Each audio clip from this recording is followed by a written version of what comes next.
Now, 50 people arrested and more than 120 rescued as they tried to cross the River Medway, all in a day's protest for hundreds of environment campaigners who were campaigning against plans for a new coal-fired power station at Kingsnorth in Kent. But is it really worth it? Does direct action ever really achieve its goal? How much public sympathy did protests really get? Nick Rhodes from the Camp for Climate Action is one of the protesters at Kingsnorth and joins us now. Nick, do you really think you're going to achieve your goal? Absolutely, yeah. I mean, yeah, you're talking to me now, aren't you? I mean, it's one part of the campaign against Kingsnorth, but yeah, it's brought a lot of attention to it, and it's shown that the more they push on with this, the more the resistance they'll find. Well, you're quite right. I am talking to you, but you haven't stopped the plans, have you? No, that's not going to happen in one day. But then that's not how direct action works. You know, it's like the people campaigning against apartheid around the world and within South Africa didn't bring it down with one single action or in one day or even in 1 year, but they did turn that around, and, you know, we should all be grateful they did. Now, there's been a lot of trouble caused today, a lot of arrests, quite a lot of violence. Can you justify that? It depends how you want to talk about violence here. I mean, we've been exemplary despite all the baiting that's gone on from the police. I mean, I've seen some of the head wounds that people have received from batons, but there's been nothing going on from our side. So, yeah, the violence from the police can't be justified at all, but it's been exemplary from the protesters in the face of severe provocation. Now, the River Medway is a dangerous river. People have had to be rescued. I was reading in the local paper this morning that a body was found in the River Medway this morning. How can you justify putting people out on small boats just as part of a protest? Oh, it was really safe. I mean, we had 2 rescue craft out there in case anything went wrong. Everyone had training and practice. Everyone had life jackets with them.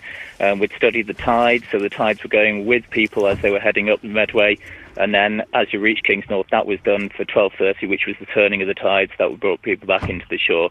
There was no real danger at all. Everyone had signal devices, whistles, and so I don't know where you got that body from. That certainly wasn't one of ours. Everyone there has had a lot of safety training with Safe on the Water, no problem. Nick, aren't protests like yours now a form of bullying? Shouldn't you just have the guts perhaps to stand in the local elections and take your stance through the ballot box?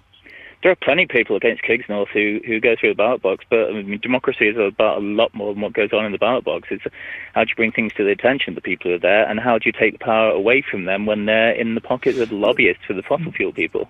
But that's all a democratic process, isn't it? Going on the hustings, speaking to people in the street. Why do you feel you've got the right to charge the gates? Because this thing is stopped, because they're in the pockets of big coal. The science demands enormous carbon cuts within the next 10 to 20 years, and you can either cut carbon or you can burn coal. It's a straight choice.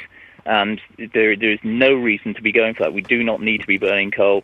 The only thing is it's enormously profitable for the people who are going to do it, and they buy a lot of lobbying power of Parliament. That's incredibly undemocratic. We're taking some of that power back. But do you agree that a lot of people may want a development such as Kingsnorth? Well, some people do, because they're going to make a lot of money from it. I mean, we need to have energy from somewhere, but it does not have to be from coal. And a lot of people are going to die if we do it. I mean, there's already, there's a 9/11 every week because of climate change already now today, and climate change is going to get a lot worse. When you say there's a 9/11 every week because of climate change, explain yourself.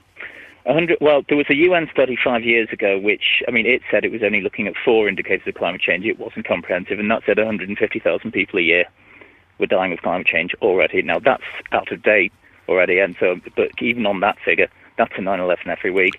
And if you keep doing this, it's going to get a lot worse. And if you go beyond the tipping point, which is about 2 degrees above pre-industrial temperatures, it's out of our hands. And then, Nick, is this your first protest? No, it's not. How many protests have you been on? I was at Heathrow last year as well for the climate thing. You're just a professional complainer, aren't you? No, I mean, actually, I think there's a duty to make the world a better place. I think, that you have to, when you see an injustice, you have to fight it. I think everybody should do that. Absolutely. How do you spare the time to make these protests?